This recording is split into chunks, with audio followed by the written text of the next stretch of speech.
بسم اللہ الرحمن الرحیم۔ مومنین کرام، گزشتہ ایک عرصے میں ہم نے ایک ویڈیو اپلوڈ کی تھی جس میں پانی پینے کے آداب ذکر کیے تھے۔ ایک بات ہم نے ذکر کی تھی کہ دن کو کھڑے ہو کر پانی پینا ہے، رات کو بیٹھ کر پانی پینا ہے۔ وہ کچھ سادہ لوگ مومنین نے اعتراض کیا تھا، کافی مومنین نے دعائیں دی، عمل بھی کرتے، لیکن کچھ سادہ لوگ مومنین، کیونکہ ہمارا ایک معاشرہ مخلوط ہے، بر صغیر میں ہم شیعہ سنی اکٹھے رہتے ہیں، اندر بھائی چارگی ہے، ہمارے اندر رشتہ داری بھی ہے بعض مقامات پر، تو کچھ چیزیں ان کی فقہ سے ہمارے اندر رائج ہو چکی۔ کھڑے ہو کر پانی پینا بالکل عیب ہے یا جائز نہیں ہے، ایسا نہیں ہے۔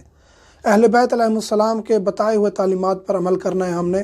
ہم نے کسی اور سے فقہ نہیں لی، ہم نے ڈائریکٹ رسول خدا ختم مرتبت اور اہل بیت سے فقہ لی ہے۔ کھڑے ہو کر پانی پینا دن کو جائز ہے اور اس کے فائدے ذکر کیے گئے۔ رات کو بیٹھ کر پانی پینا ہے، رات کو کھڑے ہو کر پانی پئیں گے تو اس کا نقصان ہے۔ یہ کھڑے ہو کر یا بیٹھ کر پانی کی پینے کا ایک تو یہ حرام نہیں ہے، چاہے رات کو بھی کھڑے ہو کر پانی پی لیں، حرام نہیں ہے، لیکن بیٹھ کر پئیں گے آپ کا ایک جسمانی فائدہ ہے، اس پہ آپ جو ہے نا کافی بیماریوں سے بچ جاتے ہیں۔ ان کو آپ نے کھڑے ہو کر پانی پینا ہے، اس کا جسمانی فائدہ بھی ذکر کیا گیا ہے کہ آپ کے اندر پسینے کی طاقت بڑھے گی اور آپ کی جسم کی جو پسینے سے بیماریاں بنتی ہیں اور کچھ ایسی بیماریاں جلدی ہیں وہ آپ کو نہیں ہوں گی، آپ کے اندر طاقت میں اضافہ ہوگا دن کو کھڑے ہو کر پانی پینے سے۔ میں نہیں کہہ رہا، اہل بیت کا فرمان ہے، تواتر کے ساتھ کافی روایات و احادیث موجود ہیں جن میں ائمہ علیہ السلام سے پوچھا گیا کہ آپ کھڑے ہو کر پانی کیوں پی رہے ہیں، تو انہوں نے پھر وجہ بھی بتائی، علت بھی بتائی اور کہا کہ جناب امیر کائنات بھی ایسا کرتے تھے، جناب رسول کریم کے بارے میں بھی کہا گیا کہ وہ دن کو کھڑے ہو کر پانی پیا تھا انہوں نے فلاں مقام پر، یا اس طرح کی